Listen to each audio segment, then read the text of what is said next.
네, 반갑습니다. 수요성의 집회 나오신 여러분들을 주님의 이름으로 환영하고 축복합니다. 오늘 여러분과 함께 나눌 말씀은 에스겔서 37장 1절에서부터 14절까지의 말씀입니다. 에스겔서 37장 1절에서부터 14절까지의 말씀입니다.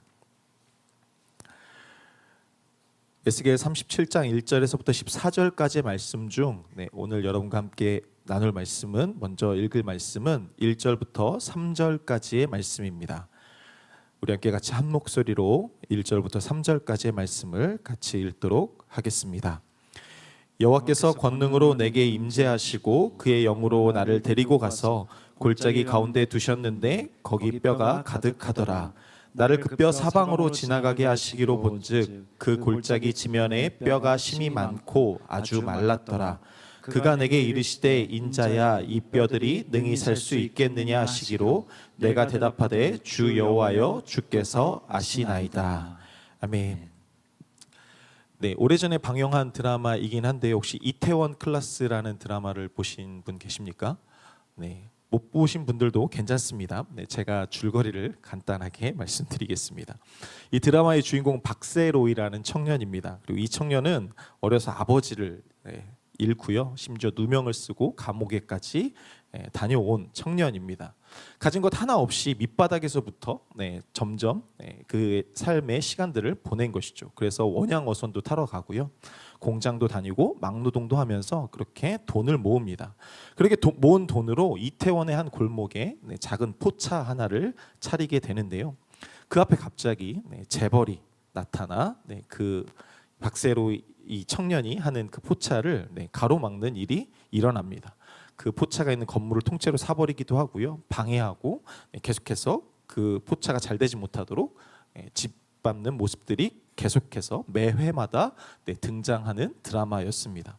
그래서 매 회를 볼 때마다 이번엔 진짜 일어서기 어렵겠다라는 그런 마음들이 들 만큼 그 청년 박세로이라는 청년이 계속해서 내몰립니다.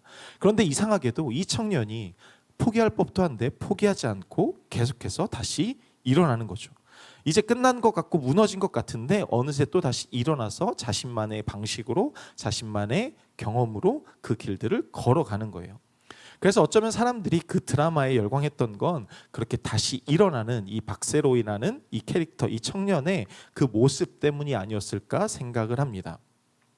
이처럼 우리 안에는 그렇게 끝에서 다시금 일어나 다시금 우리의 소망을 쟁취하는 그런 모습들을 향한 갈망이 있죠. 그런데 여러분, 오늘 저는 그 청년의 이야기보다 훨씬 더 오래된, 훨씬 더 절망적인 골짜기 하나를 여러분과 나누려고 합니다. 오늘 우리가 함께 읽은 이 에스겔서 37장에 등장하는 골짜기, 이 골짜기에는 무엇이 가득했냐? 바로 마른 뼈들이 가득했다라고 말합니다. 뼈는 말 그대로 모든 것이 끝난 상태죠. 죽어야지만 드러나는 것이 바로 뼈이니까요. 그리고 그 뼈들이 말랐다라는 것은 더 이상 회복될 수 없는, 더 이상 한 톨의 가능성도 없는 그런 상황이다라는 의미인 것입니다. 그런데 그 뼈가 어떻게 되는지 잘 아시죠? 다시금 살아납니다. 그리고 살아난 정도가 아니라 하나님의 군대가 되는 것이죠. 무엇이 이들을 살아나게 하고 일어나게 했을까? 그 답을 찾기 전에 오늘 본문의 배경을 좀 먼저 살펴보겠습니다. 오늘 말씀이 기록된 이 에스겔서는 원래 예루살렘 성전, 이 에스겔은 원래는 예루살렘 성전에서 섬기던 제사장이었습니다. 그런데 바벨론의 침공으로 인해서 포로가 되어버린 사람이 바로 에스겔입니다. 이 바벨론이 예루살렘을 쳐들어와서 예루살렘 성을 함락시키고 또 예루살렘 성전을 불태워버립니다. 그리고 에스겔을 비롯한 많은 유대인들을 포로로 바벨론 땅으로 이끌어 가는 것이죠. 그렇게 그들은 낯선 이방인 땅에서 살아야만 했습니다. 이 상황이 얼마나 참혹한 상황이냐, 그것은 바로 이 이스라엘 백성들에게 있어서 예루살렘 성전이 어떤 의미인지를 되짚어 보면 됩니다. 이스라엘 백성에게 있어서 성전은 단순한 건물을 의미하는 것이 아닙니다. 그들에게 있어 성전은 만군의 여호와이신 하나님이 이스라엘 백성과 함께 하신다, 이스라엘 위에 함께 계신다라는 증거였습니다. 그리고 그들이 살아가는 존재의 이유였죠. 그런데 그 성전이 하나님을 알지 못하는 이방 민족에 의해서 완전히 불타서 무너져 버린 것입니다. 게다가 다윗으로 대변되는 이스라엘의 왕조가 끊겨 버리죠. 그리고 약속의 땅인 그 가나안 땅, 하나님께서 아브라함을 통해서 약속하셨던 그 가나안 땅에서 이제는 바벨론 땅으로 옮겨서 살아야만 하는 상황이었던 겁니다. 그러니 단순히 전쟁에 진 것이 아닙니다. 그들이 붙들고 살던, 그들의 삶을 설명하던 그 모든 것들이 무너져 버린 가장 최고의 절망 가운데 그 에스겔이 오늘 있는 것입니다. 그래서 그들의 입에서 터져 나온 말이 무엇이냐? 에스겔서 37장 11절 말씀입니다. 우리 자막을 통해서 함께 같이 읽도록 하겠습니다. 우리의 뼈들이 말랐고 우리의 소망이 없어졌으니 우리는 다 멸절되었다 하느니라. 네. 이것은 그냥 하는 말이 아닙니다. 이스라엘 백성들의 비명이고 절규입니다. 아, 이제 우리는 망했다. 더 이상 소망이 없다. 우리는 끝났다라고 말하고 있는 것이죠. 이 세 마디가 바로 이 포로된 백성의 현 주소였고 자기 진단이었습니다. 그런데 하나님이 이 백성들의 절규를 들으시고 바로 그 골짜기에서 일하기 시작하시는 것, 그것이 바로 오늘 본문의 배경입니다. 하나님이 시작하신 일이 어떤 일일까요? 오늘 여러분과 함께 이미 우리 안에 계신 성령으로라는 제목으로 함께 그 답을 나누도록 하겠습니다. 가장 먼저 나눌 말씀은 하나님은 우리를 골짜기로 데려가십니다. 오늘 본문 1절을 보면 하나님이 에스겔을 어디로 데려가시는지 나옵니다. 우리 1절 말씀 한 번 더 같이 읽도록 하겠습니다. 여호와께서 권능으로 내게 임재하시고 그의 영으로 나를 데리고 가서 골짜기 가운데 두셨는데 거기 뼈가 가득하더라. 하나님께서 지금 에스겔을 이끌고 어디로 가시느냐? 마른 뼈가 가득한 그 골짜기 한가운데로 데리고 가시는 것이죠. 그리고 그곳에 데려가셨는데 어떻게 데려가셨느냐? 그의 영으로 나를 데리고 갔다라고 에스겔이 고백하고 있는 겁니다. 에스겔의 입장에서 한번 생각해 봅시다. 하나님의 권능이 임했습니다. 그리고 하나님의 영이 나를 이끌어 가십니다. 그렇다면 이 에스겔이 기대한 것은 무엇이었을까요? 내가 어디로 갈 것이라고 기대했을까요? 그리고 에스겔이 그 하나님의 영이 이끌어 가시는 그곳에서 듣고 싶었던 소식이 무엇이었을까요? 아마 다시 고향 땅으로 돌아가는 것 아니었을까요? 이제 이스라엘이 회복되어지고 다시금 포로되었던 자기들이 그 이스라엘 땅으로 돌아가 다시 하나님의 성전을 짓고 하나님을 찬양하고 예배하는 삶, 그 소식을 듣기를 바라지 않았을까요?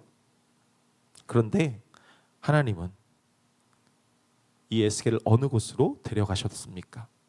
마른 뼈가 가득한 절망스러운 죽음의 냄새가 물씬 풍기는 골짜기였던 것입니다.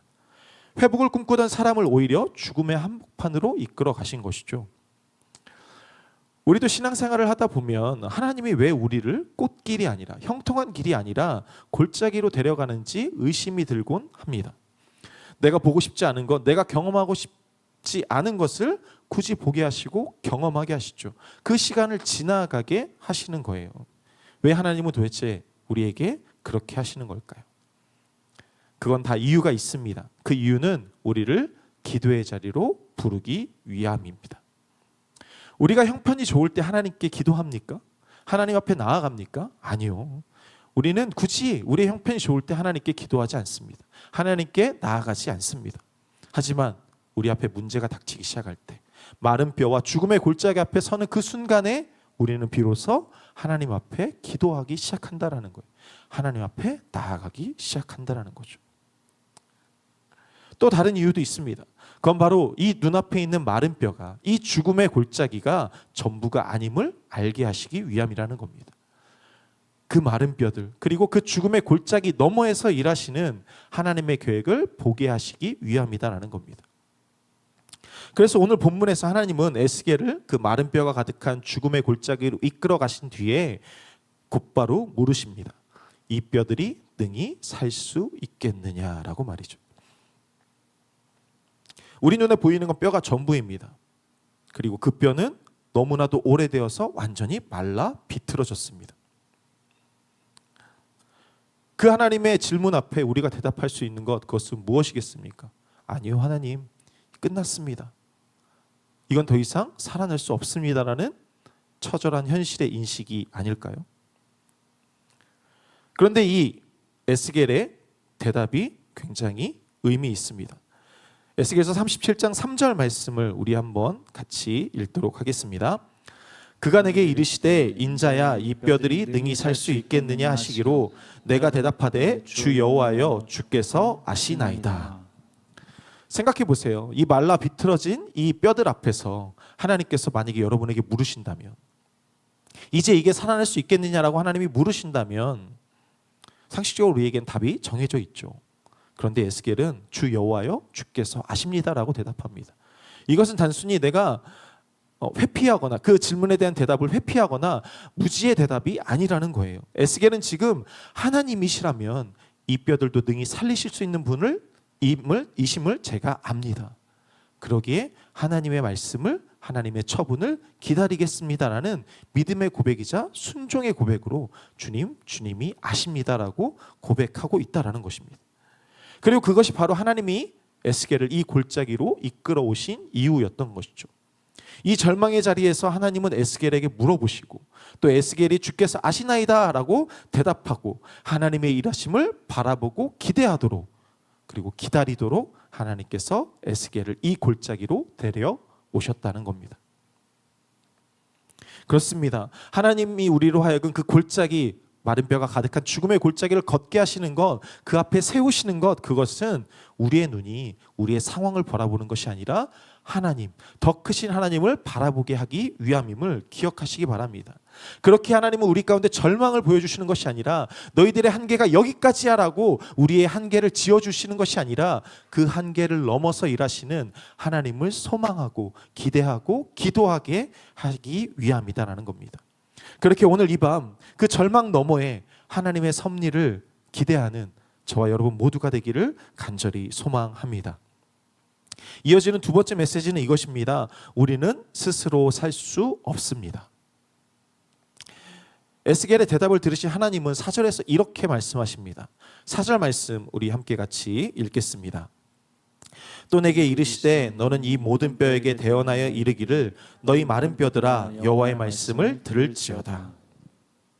생각해 보면 하나님께서 직접 에스겔한테, 에스겔이 물어보시고 에스겔이 주께서 아시나이다라고 대답했을 때 그래 내가 보여줄게, 뼈들아 살아나라 라고 말씀하셨을 수도 있었을 겁니다.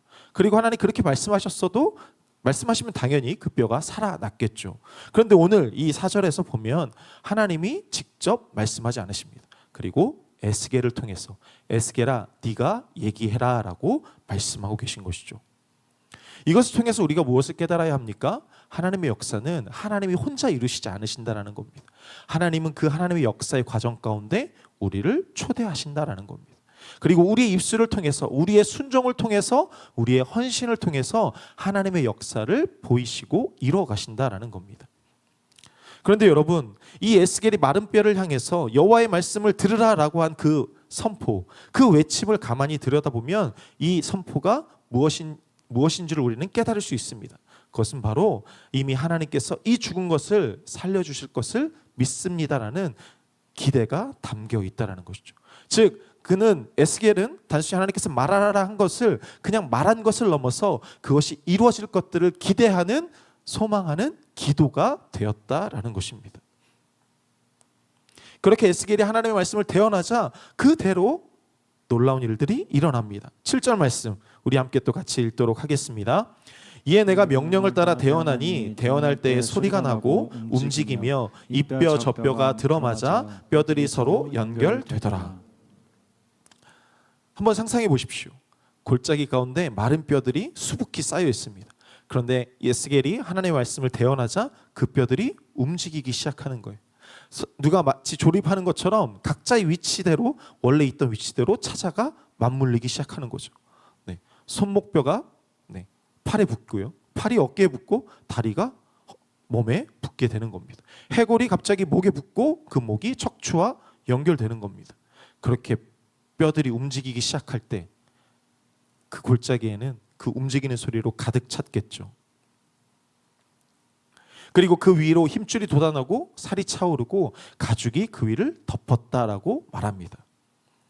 그런데 이 놀라운 광경을 보던 에스겔이 놀라운 사실을 또 하나 깨닫습니다. 8절 말씀 함께 같이 또 읽겠습니다. 내가 또 보니 그 뼈에 힘줄이 생기고 살이 오르며 그 위에 가죽이 덮이나 그 속에 생기는 없더라. 이 놀라운 광경 가운데 에스겔이 발견한 것이 무엇입니까? 가죽까지 다 덮였는데 그 안에 생기가 없다라는 것입니다. 이것을 우리 삶에 적용해 본다면 어떨까요?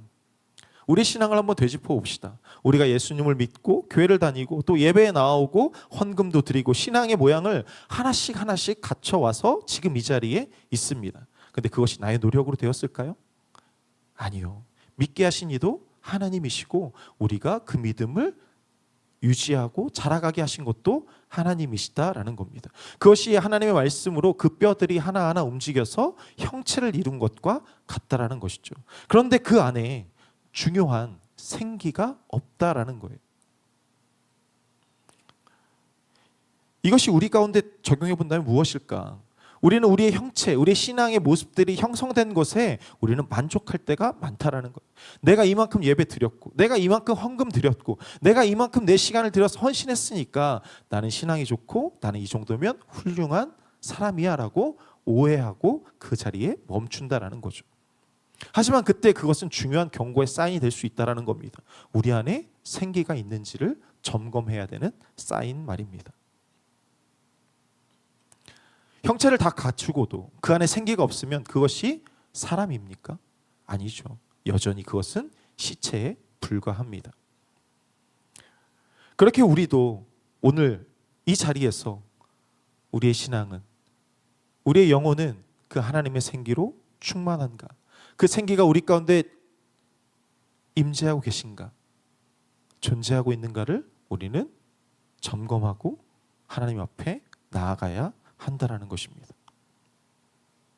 그렇다면 우리는 그 생기를 어떻게 해서 채울 수 있을까? 그리고 어디에서 그 생기를 채울 수 있을까? 바로 그 답이 오늘 여러분과 나눌 마지막 메시지입니다. 세 번째 메시지입니다. 살리시는 영이 이미 우리 안에 계십니다. 오늘 보면 9절 말씀 그리고 10절 말씀 함께 같이 읽도록 하겠습니다. 또 내게 이르시되 인자야 너는 생기를 향하여 대언하라. 생기에게 대언하여 이르기를 주 여호와께서 이같이 말씀하시기를 생기야 사방에서부터 와서 이 죽음을 당한 자에게 불어서 살아나게 하라 하셨다 하라. 이에 내가 그 명령대로 대언하였더니 생기가 그들에게 들어가매 그들이 곧 살아나서 일어나 서는데 극히 큰 군대더라. 아멘. 형체만 있고 그 안에 생기가 없음을 발견한 에스겔에게 하나님이 다시 한번 하나님의 말씀을 대언하라고 명령하시죠. 그리고 그 말씀에 순종해서 에스겔이 다시 한번 대언합니다. 그러자 생기가 그들 안에 들어갑니다. 어떻게요? 사방에서 불어와서. 그리고 그들이 그 형체들이 이제 진짜 살아나 하나님의 군대로 세워지는 모습을 에스겔은 목격합니다. 그 생기가 무엇이겠습니까? 이 생기가 무엇이길래 그 형체만 있던 것들이 살아 움직이는 생명이 되게 하였을까? 그것이 바로 하나님의 영, 그리고 오늘날 우리가 말하는 성령님이십니다. 그 성령님을 뜻할 때 우리는 구약에서 루아흐라는 단어가 많이 사용된 것을 볼 수 있습니다. 이 루아흐는 하나님의 숨결을 의미하죠. 그 하나님의 숨결이 불어넣어질 때 그 하나님의 영이 들어갈 때 그때 참된 생명이 생겨난다라는 것입니다. 그것을 오늘 보면 14절에서 이렇게 또 설명합니다. 14절 말씀 우리 함께 같이 읽겠습니다. 내가 또 내 영을 너희 속에 두어 너희가 살아나게 하고. 우리가 오늘 이 자리에 수요 성령 집회로 모였죠. 그리고 우리가 계속해서 수요 성령 집회가 이어져 왔습니다. 이 수요 성령 집회를 통해서 우리가 나누고자 하는 이야기, 그것이 바로 이 한 줄로 설명할 수 있을 것 같습니다. 우리가 그동안 계속해서 성령님이 어떤 분이신지, 우리와 함께 하시는 분이 누구시고, 우리를 다시 먹이시는 분이 누구시고, 우리를 일으키시는 분이 누구이신지, 우리를 또 그 모든 것들로부터 돌파하게 하는 분이 누구이신지, 그 힘의 근원이 누구이신지를 우리가 계속해서 나눴습니다. 그분이 바로 하나님의 영 성령님이신 것이죠. 그리고 그 영이 이 에스겔서 37장 14절의 말씀처럼 우리 안에 거하신다라는 것입니다. 사실 오늘 본문 이 14절에서 에스겔이 들은 이 말씀은 하나님께서 에스겔에게 하신 약속인 셈이죠. 그리고 그 약속이 언제 이루어졌습니까? 우리가 잘 아는 사도행전 2장에서 오순절에 다락방에 모여 제자들과 믿는 자들이 기도할 때 임하셨던 그 성령님 말입니다. 우리 사도행전 2장 1절 4절 말씀도 함께 같이 읽도록 하겠습니다. 오순절 날이 이미 이름에 그들이 다 같이 한 곳에 모였더니 호련히 하늘로부터 급하고 강한 바람 같은 소리가 있어 그들이 앉은 온 집에 가득하며 마치 불의 혀처럼 갈라지는 것들이 그들에게 보여 각 사람 위에 하나씩 임하여 있더니 그들이 다 성령의 충만함을 받고 성령이 말하게 하심을 따라 다른 언어들로 말하기를 시작하니라. 우리가 오늘 본문 가운데 37장 에스겔 37장 가운데서 보았던 골짜기에서 불어오는 그 바람이 오순절에 예수님께서 부활하시고 승천하신 그 다음 맞이한 오순절에 동일하게 그 다락방으로 불어온 것이죠. 그곳을 가득 채운 것입니다.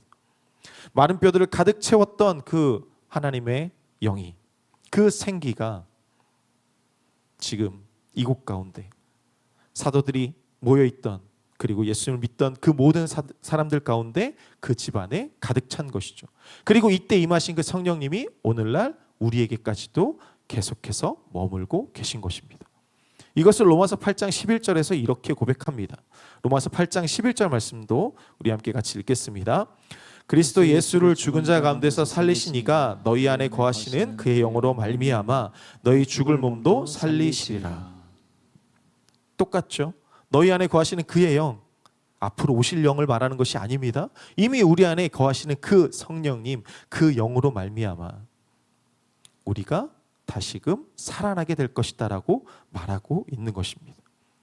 그렇게 여러분, 오늘 이 시간 우리가 하나님 앞에 나아갈 때 우리가 어떻게 기도하며 나아가야 하겠습니까? 어떻게 구하며, 무엇을 구하며 나아가야 하겠습니까? 우리에게 없는 것을 구하는 것입니까? 우리에게 부족한 것을 구하는 것입니까? 아닙니다. 이미 우리 안에 계신 그 성령님, 그 성령님으로 다시금 우리를 충만하게 채워주시옵소서. 그 성령님이 다시금 우리 삶의 주인이 되어 주시옵소서라고 그 우리 안에 계신 주님을 바라보며, 그 성령님을 바라보며 나아가야 하는 것이죠. 그것이 바로 오늘 우리가 드려야 할 기도입니다. 그때에 이미 우리 안에 계신 그 성령님을 의지하며 그 성령님으로 충만해지기를 구하며 나아갈 때에 우리 눈앞에 있는 그 마른 뼈들이, 그리고 도저히 변할 것 같지 않은 그 상황들이, 그 어려움들이 이제 일어나는 것을 보게 될 것입니다. 살아나는 것을 보게 될 것입니다. 아직 아무것도 바뀌지 않았지만 하나님께서 그렇게 하실 것을 기대하게 된다라는 것입니다. 그것이 바로 기도의 신비이자 이미 내 안에 계신 성령이 일하시는 능력인 줄 믿으시기 바랍니다. 사랑하는 여러분, 말씀을 이제 마무리하겠습니다. 오늘 우리는 한 골짜기를 보았습니다. 마른 뼈가 가득하고 죽음의 냄새가 물씬 풍기는 골짜기였습니다. 그런데 그 골짜기로 데려가신 분이 누구라고요? 하나님의 영이셨습니다. 그 골짜기에서 나는 도저히 할 수 없구나, 오직 주님만이 아십니다라고 고백하게 하신 이도 하나님이셨고, 그 골짜기에 널브러져 있는 그 수많은 마른 뼈들이 살아나게 하신 것도 바로 하나님이셨습니다. 처음부터 마지막까지 그 모든 것의 주인공은 하나님이셨습니다. 그렇게 우리가 할 수 있는 것, 그것은 우리가 있는 그 자리에서 주님께서 하십니다. 주님만이 하실 수 있습니다. 주께서 하실 일을 기대합니다. 이 고백뿐인 것입니다. 그러니 오늘 밤 여러분 마음속에, 여러분의 마음속에 있는 그 마른 골짜기, 그 골짜기를 하나님 앞에 내어드리십시오. 그 골짜기에 있는 마른 뼈들을 바라보는 것이 아니라, 도저히 바뀔 것 같지 않고 도저히 가망이 없어 보이는 그 상황을 바라보는 것이 아니라, 그 마른 뼈들도 하나님의 군대로 만드셨던 그 하나님의 섭리, 그 하나님의 계획, 그 하나님의 능력을 바라보십시오. 그것이 바로 하나님께서 우리를 그 골짜기로 데려오신 이유입니다. 마른 뼈를 보라는 것이 아닙니다. 그건 너머에 일하고 계시는, 선한 일을 시작하시고 그 일을 완성하기까지 멈추지 않으시는 그 하나님을 바라보라는 것이죠. 그리고 그 삶은 우리가 밖에서 무언가를 더 충족받아야지만 살아갈 수 있는 삶이 아니라 이미 우리 안에 성령님이 계시고 그 성령님으로 말미암아 그렇게 살아갈 수 있게 하신다라는 겁니다. 그러기에 오늘 구걸하지 마시고 이미 받은, 그리고 이미 우리 안에 거하고 계신 그 성령님 앞에 여러분의 마음을 열어드리십시오. 그리고 고백하십시오. 주님, 저는 못합니다. 저는 할 수 없습니다. 그러나 제 안에 이미 계신 성령님은 하실 수 있습니다. 이 고백으로 나아가십시다. 그리고 그 고백이 시작될 때 우리 앞에 있던 그 죽음의 골짜기는, 그 마른 뼈들은 살아나고 생명의 골짜기가 될 것입니다. 그렇게 성령님과 함께 우리의 부르심의 자리를, 그 자리에서 믿음의 돌파를 이뤄가는 저와 여러분 모두가 되시기를 간절히 소망합니다.